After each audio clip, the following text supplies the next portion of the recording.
الحمدللہ رب العالمین، الصلاۃ والسلام علی رسولہ الامین وآلہ واصحابہ اجمعین والعاقبۃ للمتقین۔ محترم سامعین اکرام، السلام علیکم ورحمۃ اللہ وبرکاتہ۔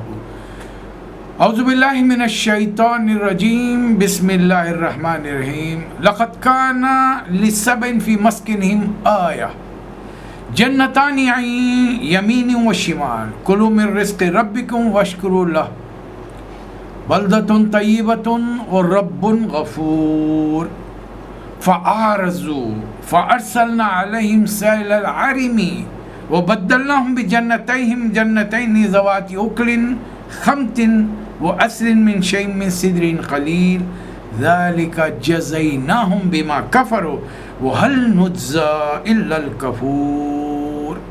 صدق اللہ مولانا العظیم۔ سورہ سبا کی چند آیتیں تلاوت کی، ترجمہ سماعت فرمائیے۔ ملک سبا، وہاں کے رہنے والوں کے لیے ان کے مسکن میں ایک نشانی تھی، دو باغ، پورا ملک دو باغ نظر آتا تھا اگر اس زمانے میں کوئی ایریل ویو لیا جاتا۔ کھاؤ اپنے رب کا رزق، شکر بجا لاؤ اس کا، ملک ہے عمدہ، پاکیزہ اور پروردگار ہے بخشنے والا، مگر وہ منہ موڑ گئے اور آخرکار ہم نے ان پر بند توڑ سیلاب بھیج دیا، اور ان کے پچھلے دو باغوں کی جگہ دو ایسے باغ دیے جن میں کڑوے کسیلے پھل، جھاؤ کے درخت اور کچھ تھوڑی سی بیریاں تھیں۔ یہ تھا ان کے کفر کا بدلہ جو ہم نے دیا، اور ناشکر انسان کے سوا ایسا بدلہ ہم کسی اور کو نہیں دیتے۔ مکہ مکرمہ ہے، نبوت کا 6واں سال ہے، ہجرت حبشہ ثانی ہو چکی ہے۔ ادھر تقریباً 100 آدمی، 75 مرد، 18 عورتیں تقریباً مکہ چھوڑ کر حبشہ پہنچ گئے۔ قریش کے لوگ پیچھا کرنے کے لیے گئے، لیکن ردہ کے ساحل پر مہاجرین کو کشتیاں تیار ملی، وہ بیٹھ کے نکل گئے۔ جب تک مشرکین کا قافلہ پہنچتا وہ دور جا چکے تھے۔ اب انہوں نے اپنی کارروائیاں شروع کی۔ اب ان کی کارروائیاں ادھر کیا ہو رہی ہیں اور ادھر اللہ تعالیٰ کیا سورہ نازل فرما رہا ہے، یہ ہم اس کا جائزہ آج لیں گے۔ یہ مکے میں نبوت کا 6واں سال ہے، جب 100 صحابہ اکرام مکہ چھوڑ کر چلے گئے۔ آپ خود اندازہ لگاتے ہیں کہ وہاں کیا صورتحال ہوئے گی۔ کوہرام مچ گیا، عجیب و غریب بے چینی ہو گئی پورے مکے کے اندر۔ یہ کیا ہو گیا؟ کسی کا باپ، کسی کا بھائی، بیٹا، شوہر، بیوی، عزیز، کوئی نہ کوئی مکہ چھوڑ کر چلا گیا، اور تقریباً تعداد نوجوانوں کی ہے۔ قریش کے سمجھ میں نہیں آ رہا تھا کہ کیا کیا جائے۔ بہرحال انہوں نے پھر وہی اپنی جہالت آمیز سازش، وہی رویہ، اس کو چھوڑے نہیں، سر جوڑ کر بیٹھ گئے کیا کرنا چاہیے۔ طے پایا کہ ہمارے قاصدوں کو شاہ نجاشی کے پاس بھیجا جائے، حبشہ کے بادشاہ کے پاس، اور قیمتی تحفے دیے جائیں، نہ صرف بادشاہ کو، اس کے وزراء کو اور وہاں کے دیندار لوگوں کو، اور ایسی باتیں ان کے سامنے کی جائیں کہ بس وہ تو ہمارے لوگوں کو واپس ہی کر دیں۔ تو طے پایا کہ 2 آدمی، عبداللہ بن ابی ربیعہ، یہ ابو جہل کا ماں کی طرف سے ماں جایا بھائی تھا، اور دوسرے عمر بن عاص، 2 آدمیوں کو انہوں نے حبشہ بہت سارے تحفے تحائف کے ساتھ بھیجا۔ اب احادیث کی کتاب میں اور سیرت کی کتابوں میں ابن اسحاق اور امام احمد بن حنبل رحمۃ اللہ علیہ اجمعین فرماتے ہیں کہ حضرت ام سلمہ سے روایت ہے، جو مہاجرین کے اس قافلے میں شامل تھی۔ وہاں حبشہ میں کیا ہوا، بڑی تفصیل کے ساتھ اس کا قصہ بیان کرتی ہے۔ قریش کے قاصد وہاں پہنچے، بادشاہ کے خدمت میں بڑا عمدہ قسم کا چمڑا پیش کیا، اور درباریوں میں، بڑے بڑے لوگوں میں تحفے تحائف دیے، اور ان سے سمجھا دیا درباریوں کو کہ جب ہم بات رکھیں بادشاہ سلامت کے سامنے تو سب ہماری تائید کرنا. وہاں کے پنڈتوں پروہتوں سے بھی انہوں نے بات کر لی. آخر وہ سب تیار. ظاہر تحفہ ملا. تحفہ ایک قسم کی رشوت ہے, اور رشوت کے بارے میں رسول اللہ صلی اللہ علیہ وسلم کا مختصر جملہ حدیث کا سماعت فرمائیے. قال رسول اللہ رسول اللہ صلی اللہ علیہ وسلم الراشی والمرتشی. نبی کریم صلی اللہ علیہ وسلم نے لعنت فرمائی ہے رشوت کے لینے والے پر دینے والے. اب مانے تو بہت آسان ہے سمجھنے, جس پر اللہ کے رسول لعنت فرمائے اسے کیسے جنت ملے گی, پھر یہ اب قیامت میں وہ کیسے خود اس کی شفاعت کرے. بہرحال دربار سج گیا, بادشاہ آ گیا, اجازت دی گئی کہ مکے سے جو ڈیلیگیشن وفد آیا ہے وہ لوگ پیش ہوں. خدمت میں حاضر ہوئے, تحفے تحائف پیش ہوئے, سلام دعا بڑے جھک کے سجدے کرتے ہوئے بادشاہ کو سلام کیا, اور پھر نکل کر جب تحفے دے دیے گئے تو بادشاہ نے پوچھا کہ کچھ کہنا ہے؟ ہاں کہنا ہے.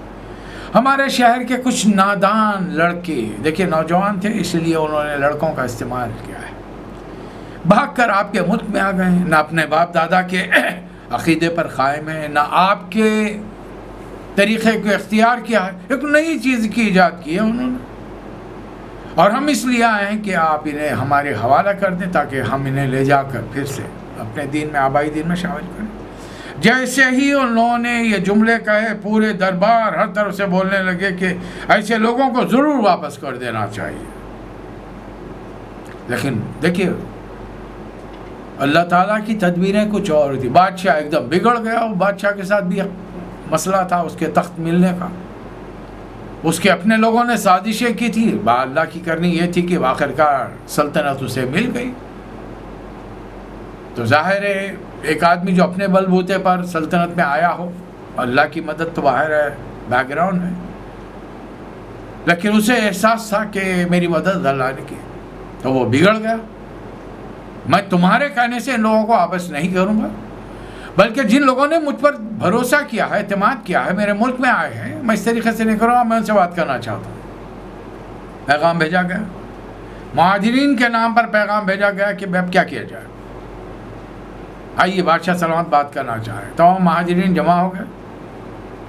متفقہ فیصلہ یہ ہوا کہ نمائندگی حضرت جعفر بن ابی طالب کریں گے رضی اللہ تعالی عنہ. یہ حضرت علی کے بڑے بھائی ہیں, نبی صلی اللہ علیہ وسلم کے حقیقی چچازاد بھائی ہیں, حضرت ابو طالب کے بیٹے. یہ تہذیب ہمیں سکھائی جا رہی, طریقہ ہمیں سکھایا جا رہا کہ گروپ جب جائے تو ایک آدمی بات کرنے والا ہو. ہمارے پاس بھائیوں نے بات چیزیں تو بڑی اچھی اپنا لی ہیں, لیکن قرآن کو چھوڑ کر اپنائی, یہ بڑا مسئلہ ہے. پہنچ گیا وہاں پر, سوال جواب ہوئے, بات چیت ہوئی, کیا ہو گیا بھائی تم نے ایسا کیوں کیا. کہا کہ حضرت جعفر نے وہاں تقریر کرنی شروع کی, برجستہ تقریر کی. پہلے تو اپنے عرب کی پرانی جاہلیت اور دینی اخلاقی معاشرتی خرابیوں کا ذکر کیا, پھر نبی کریم صلی اللہ علیہ وسلم کا ذکر کیا کہ کہاں پیدا ہوئے آپ, کیسے پلے بڑے, اس معاشرے میں آپ کا ذاتی کردار کیسا تھا, اور ملک کے خاص حصے میں پہنچ کر آپ نے کس طریقے سے کیا کیا تعلیمات پیش کی. تو بادشاہ بڑا متاثر ہوا. پھر حضرت جعفر نے یہ بھی بتایا کہ دوسرے ملکوں کی بجائے ہم نے اس لیے آپ کے ملک کا رخ کیا کہ ہمارے نبی نے کہا تھا کہ یہاں پر ہم پر ظلم نہیں ہوگا. اتنی گفتگو بڑے مہذب انداز میں, بڑے احترام اور ادب کے ساتھ جو کی گئی, تو شاہ نجاشی بڑا متاثر ہو. اسے کہا کہ اچھا تمہارے نبی پر جو کلام نازل ہوا ہے وہ ذرا مجھے سناؤ. حضرت جعفر نے سورۃ المریم کی ابتدائی آیات تلاوت فرمائی, جس میں حضرت یحییٰ علیہ السلام کا پہلے اور اس کے بعد میں حضرت مریم کا اور حضرت عیسیٰ علیہ السلام کا مختصر ذکر تھا. عربی کلام عربی جانتا تھا. شاہ نجاشی سنتا رہا, روتا رہا. حد یہ ہے کہ اس کی داڑھی بھیگ گئی. دربار میں جتنے پادری اور اس کے مصاحب تھے ان کی آنکھوں سے بھی آنسو آ گئے. تلاوت جب ختم ہوئی تو شاہ نجاشی نے کہا یقیناً یہ کلام اور جو کچھ عیسیٰ علیہ السلام لائے تھے دونوں ایک ہی سرچشمے سے نکلے ہیں. خدا کی قسم میں تمہیں ان لوگوں کے حوالے نہیں کروں گا. پھر قریش کے سفیروں سے کہنے لگا واپس جاؤ، بخدا میں ان لوگوں کو تمہارے سپرد ہرگز نہ کروں گا، نہ یہ کبھی نہیں ہو سکتا. اب دربار سے یہ دونوں نکل گئے. جب دربار سے نکلے تو عمر بن عاص نے اپنے ساتھی سے کہا کہ میں کل پھر دربار میں جاؤں گا اور خدا کی قسم وہ بات پیش کروں گا جو ان مسلمانوں کی جڑ کاٹ کے رکھ دے. حالانکہ ساتھی عبداللہ بن ابی ربیعہ نے کہا بھی ایسا کچھ مت کرو، یا ہمارے مخالف صحیح ہیں تو ہمارے ہی بھائی بن، اور ان کا کچھ حق ہم پر بھی ہے. انہوں نے کہا کہ ایک بات بھی نہیں. دوبارہ پھر اپوائنٹمنٹ لیا گیا بادشاہ سے، پھر گئے. بادشاہ نے پوچھا اب کیا بات ہے؟ کہا کہ ہم چاہتے ہیں کہ ذرا ان لوگوں کو بلا کر حضرت عیسیٰ علیہ السلام کے بارے میں ان کا عقیدہ کیا ہے آپ پوچھیں. حبشہ کے لوگوں کا عقیدہ یہ تھا کہ حضرت عیسیٰ علیہ السلام خدا کے بیٹے ہیں. یہ دراصل عیسیٰ علیہ السلام کے تقریباً 400 سال بعد عیسائیوں کے ایک بڑے سینٹ نے، بڑے پادری نے تمام دنیا کے جو اویلیبل لوگ دیندار عیسائی مذہب کے تھے سب کو بلایا، نیا عقیدہ ایجاد کیا کہ عیسیٰ علیہ السلام خدا کے بیٹے تھے، اس لیے کہ ان کی تعلیمات میں بار بار آسمانی باپ کا ذکر الفاظ ملتے ہیں. ورنہ اس سے پہلے تمام عیسائی ایک اللہ کو، یونیٹیرین کہلاتے تھے، وہ ایک اللہ کو مانتے تھے. آج بھی ان میں سے بہت سارے لوگ پائے جاتے ہیں اس عقیدے کے کہ اللہ ایک ہے، اللہ کا کوئی بیٹا نہیں ہے. لیکن اس زمانے میں جو توحید کے ماننے والے تھے، اس دور کے یہ جو نئے عقیدے کے ماننے والے تھے اور ان کا جو گرو گھنٹال تھا، انہوں نے تمام توحید کے ماننے والوں کو ختم کرانے کی حتی المقدور کوشش کی تھی. باہر پھر پیغام بھیجا گیا مہاجرین کے نام پہ، آئیے بادشاہ سلامت بات کرنا چاہ رہے ہیں. پھر طے پایا بیٹھ کر. آج بھی حضرت جعفر بن ابی طالب رضی اللہ تعالیٰ عنہ گفتگو کریں گے، بقایا لوگ ساتھ میں رہیں گے.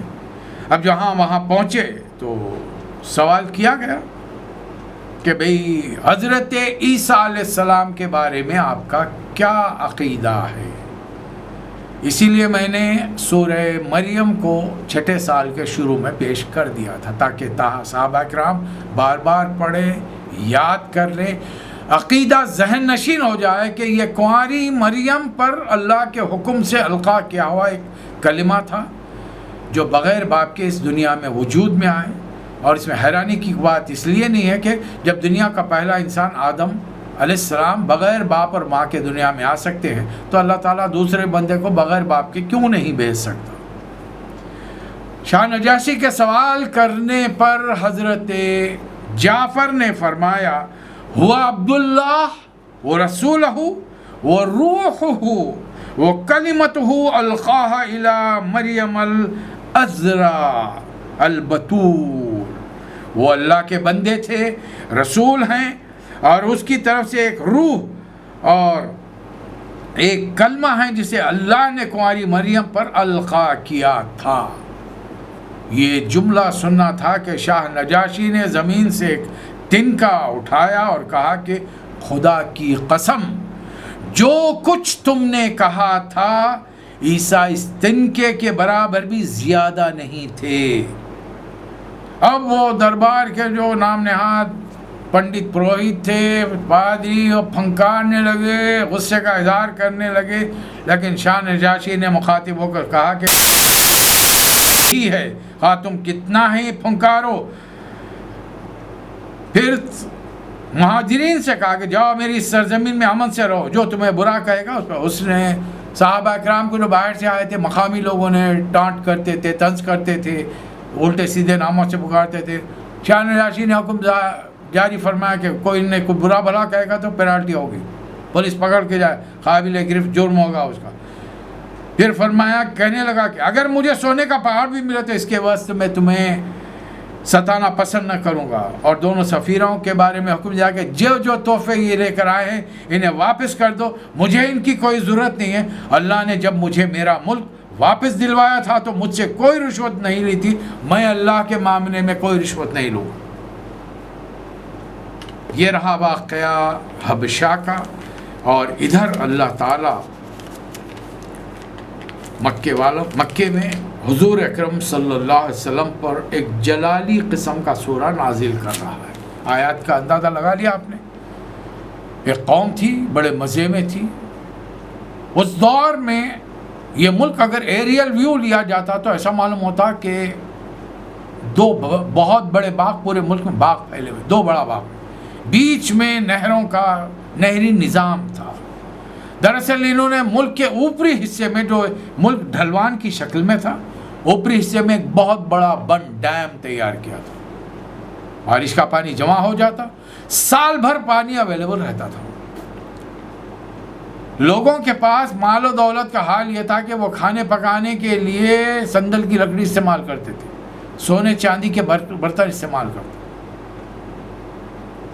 اطراف سے گزرنے والے سمندری جہاز ان خوشبوؤں کو سونگھ کر بڑی کوشش کرتے، لیکن اللہ نے ساحل سے قریب ایسی نوکدار چٹانیں پانی میں دھسا رکھی تھی کہ جو جہاز کشتی آتی وہ ٹوٹ پھوٹ کے شکار ہو جاتی اور ساحل تک پہنچنے نہیں پاتے.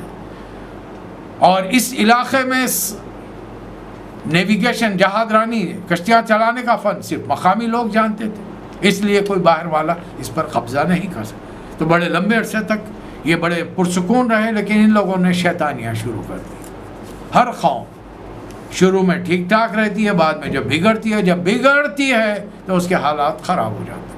آئیے دیکھیں سورہ سبا جو موجودہ قرآن میں 34 نمبر پر ہے، اور ہم نے اس کو اپنی ترتیب کے اعتبار سے 55 نمبر پر لیا، 55. آئیے دیکھیں.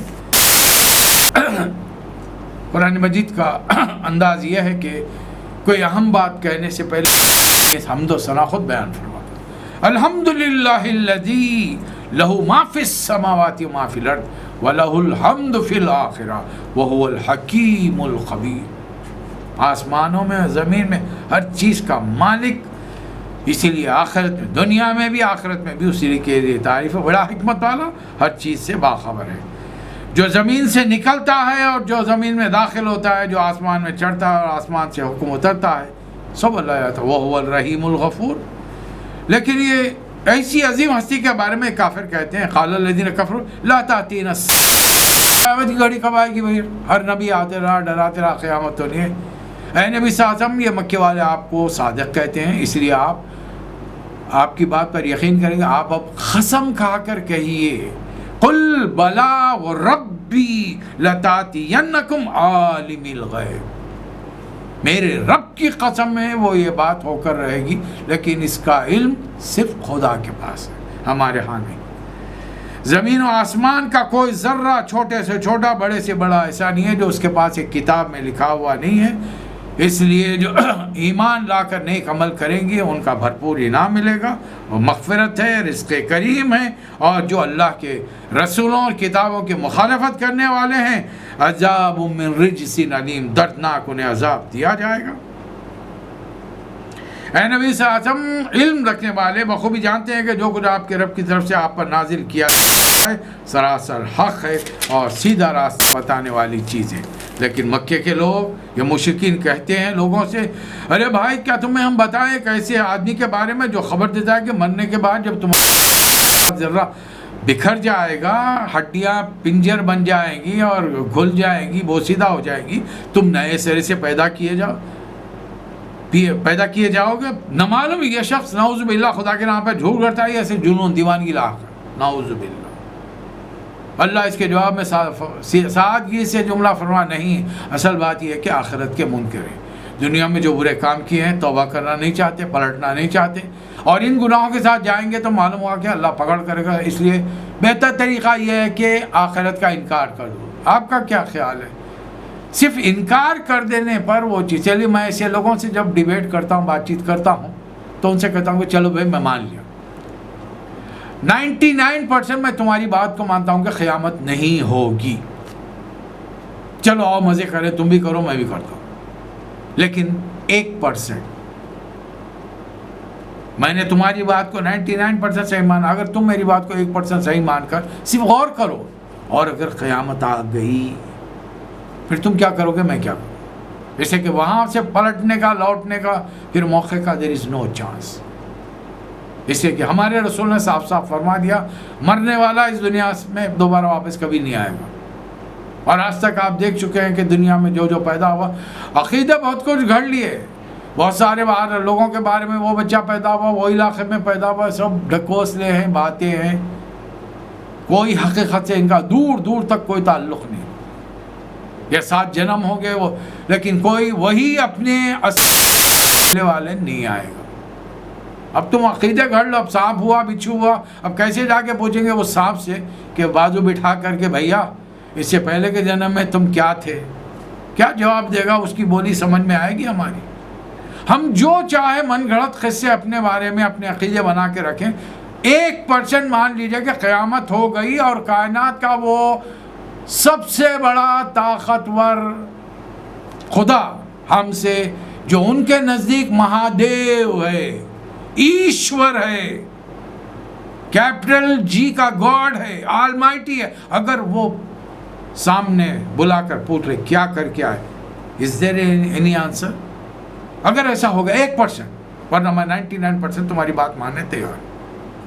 اور کس بنیاد پر تم کہہ رہے ہو؟ صرف اس لیے کہ جانے والے نہیں آتے، یہی تو بات کہہ رہے ہیں. اور یہ بات 1-2 آدمی نہیں کہہ رہے. کسی بھی علاقے میں جاؤ، ساری دنیا میں 1,24,000 40,000 نبی آئے ہیں. یہ دنیا میں جو نیکیوں کی بات پھیلی ہوئی ہے، یہ نبیوں کی لائی ہوئی اللہ کی تعلیمات ہے، انسانوں کی نہیں ہے. انسان اگر بنائے گا کوئی قانون آج بھی، اس کے لیے، اس کے قبیلے کے لیے، خاندان کے لیے، میکزیمم اس کے ملک کے لیے بہتر ہوگا، لیکن دوسرے ملکوں میں وہ اپلائی نہیں ہو سکتا، ان کے لیے فائدہ بخش نہیں ہے. اسی لیے تو قرآن نے گزشتہ 1400 سال سے چیلنج کر کے رکھا ہے، قُلْ فَأْتُوا بِسُورَةٍ مِّن مِّثْلِهِ وَادْعُوا شُهَدَاءَكُم مِّن دُونِ اللَّهِ إِن كُنتُمْ صَادِقِينَ. ایک صورت بنا کے لاؤ نا، ایک اصول قرآن کے جیسا بنا کے لے کے آؤ، پھر دیکھیں گے جو دنیا کے ہر علاقے میں، ہر زبان، قوم، مذہب، عقیدے کے ماننے والوں پر لاگو کیا جائے تو یکساں رزلٹ دے. چلیے ایک رول، دنیا سے شراب پر پابندی لگا دی، آپ دیکھیے کیا نتیجے نکلے. بے شمار بیماریاں ختم ہو جائیں گی، گھریلو جھگڑے ختم ہو جائیں گے، انسانوں کی صحت اچھی رہے گی، لوگ مل جل کر کھا پی کے صحت تندرستی سے، ایک ہی چیز، ایک برائی ختم ہو جائے. فحاشی ختم کر دیجئے، سود ختم کر دیجئے. چند آدمی دولت مند سے دولت مند ترین ہوتے جا رہے ہیں اور غریب سے غریب ترین ہوتے جا رہے ہیں، زمین آسمان کا فرق آ جائے گا. ایک قرآن کے قانون پر عمل کرنے سے دنیا میں اتنا بڑا فائدہ ہو. بہرحال تو اللہ تعالیٰ جواب میں فرما رہا ہے کہ جو لوگ نہیں مانتے ان کے لیے دردناک عذاب ہے کہ آخرت کو مت مانو تم. پھر داؤد علیہ السلام کا ذکر ہے. ہم نے داؤد کو بڑا فضل دیا، جب وہ ان کی آواز لہن داؤدی بڑی مشہور ہے، اور اللہ تعالیٰ نے انہیں حمد و ثنا کی تعلیمات اور ایک کتاب دی تھی، زبور. جب وہ اللہ کی حمد و ثنا کرتے ہیں تو ایسا معلوم ہوتا کائنات جھوم رہی ہے، پرندے آواز میں آواز ملا رہے ہیں، پہاڑ جھوم رہے ہیں، ہوائیں ساتھ دے رہی ہیں، درخت جھوم رہے ہیں. بہرحال ایک عجیب و غریب کیفیت طاری ہوتی تھی. پھر اللہ تعالیٰ نے صرف حکومت نہیں دی، دنیا میں شرپسند لوگ ہیں، شیطان کے وسوسوں میں آئیں گے، نفس کے وسوسوں میں آئیں گے، دنیا کی رنگینیاں ان کو راہ راست سے ہٹائیں گی. تو ایسے شریر لوگوں کو سیدھا کرنے کے لیے اللہ تعالیٰ نے انہیں لوہے کا نہ صرف ان کے زمانے میں نازل فرمایا، بلکہ لوہا نازل نرم کرنے کا طریقہ، وہ النا لہ الحدید، لوہے کو نرم کیا جائے.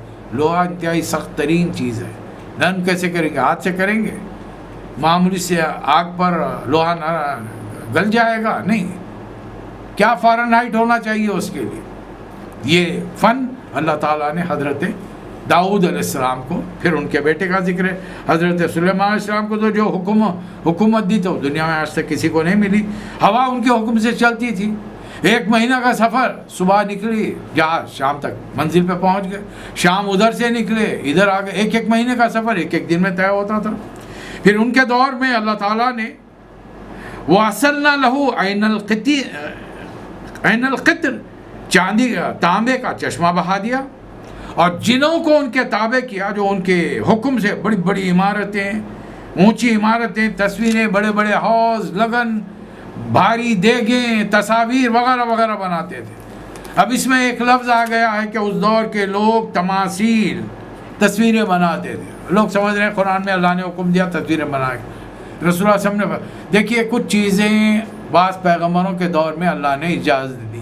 رسول اللہ صلی اللہ علیہ وسلم جو شریعت اور قانون زندگی لے کر آئے، اس میں بہت ساری چیزوں کو اللہ تعالیٰ نے منع فرما دیا.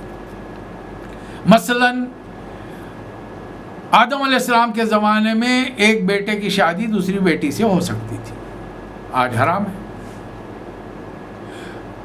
یوسف علیہ السلام کے زمانے میں بادشاہ وقت کو سجدہ کیا جاتا. یوسف علیہ السلام کو سجدہ کرنے والے ان کے اپنے والد پیغمبر وقت کے حضرت یعقوب علیہ السلام، ماں، سب نے سجدہ کیا. پریکٹیکلی سمجھیے، سجدہ ہم سجدے کی بات ہی کریں گے. وہ تعظیمی سجدہ، یہ وہ ڈراموں میں جانے کی، الفاظ میں کھیلنے کی ضرورت ہی نہیں. اللہ نے حکم دیا. اللہ نے تو شیطان کو بھی حکم دیا تھا، اس مٹی کے پتلے کو جب میں بناؤں، وَنَفَخْتُ فِيهِ مِن رُوحِي، جب میں اپنا حکم، اپنی روح اس میں ڈالوں، فَقَوْلُهُ ساجدین، سارے سجدے میں جھک گئے سوائے شیطان. اللہ کا حکم اہمیت رکھتا ہے. کیا کر رہے ہیں، کدھر کر رہے ہیں، اس سے کوئی بحث نہیں ہے. اب اللہ تعالیٰ نے رسول اللہ صلی اللہ علیہ وسلم کی شریعت میں تصاویر بنانا حرام قرار دیا. ختم ہو گئی بات. نبی صلی اللہ علیہ وسلم ایک دن حجرے میں داخل ہوئے، دیکھا ایک پردہ لٹک رہا ہے جس پر تصویریں بنی ہوئی. دروازے میں سے لوٹ گئے. حضرت عائشہ نے جب دیکھا کہ اندر آتے آتے پلٹ کے چلے گئے تو فوری بھاگ گئی. بڑی ماشاءاللہ تیز مزاج سمجھدار تھی. فوری اس تکریہ کو، اس کپڑے کو پھاڑ دیا، اس کو دوسرے استعمال میں لے آئے. جب نبی صلی اللہ علیہ وسلم آئے تو وضاحت فرمائی آپ نے. قیامت کے دن اللہ تعالیٰ ان مصوروں سے کہے گا کہ یہ جو تصویریں تم نے بنائی ہیں انسانوں کی، جانوروں کی، ان میں جان ڈالو. اب بتائیے کہ انسان کسی چیز میں کیسے جان ڈالے گا؟ حضرت عبداللہ بن عباس رضی اللہ تعالیٰ عنہ سے کسی نے آ کر کہا، حضرت میں تو ایک ہی کام جانتا ہوں، میں صرف تصاویر بنا سکتا ہوں، اس کے علاوہ کوئی کام ہے، میں صرف پینٹنگ کر سکتا ہوں، پینٹنگ کے علاوہ مجھے مصوری کے علاوہ کچھ نہیں آتا. تو کہا کہ بھائی اللہ کی کائنات میں دنیا بھر کی سینریز رکھی ہوئی ہے، مناظر ہے، مناظر فطرت اور قدرت. بتاؤ تم اگر کسی انسان کی بفرض محال صورت بنا بھی دی تو اس کے شکل میں ایسا عیب بناؤ کہ لوگ اسے عقیدت، احترام اور محبت چاہت سے نہ دیکھیں. ختم ہو گئی بات. ورنہ تصویر خوبصورت ہوگی تو دل کیا کیا ہے، اور تصویر میں تقدس لا لیا جائے پھر وہی تصویریں تو آج مختلف ملکوں کے اندر خدا کا درجہ دھار کر بیٹھی ہیں. کئی مورتیاں بنی ہیں، کئی تصویریں بنی ہیں، کئی اسٹیچوز بنے ہیں، اور ان کی پوجا اور پرستش کی جا رہی ہے.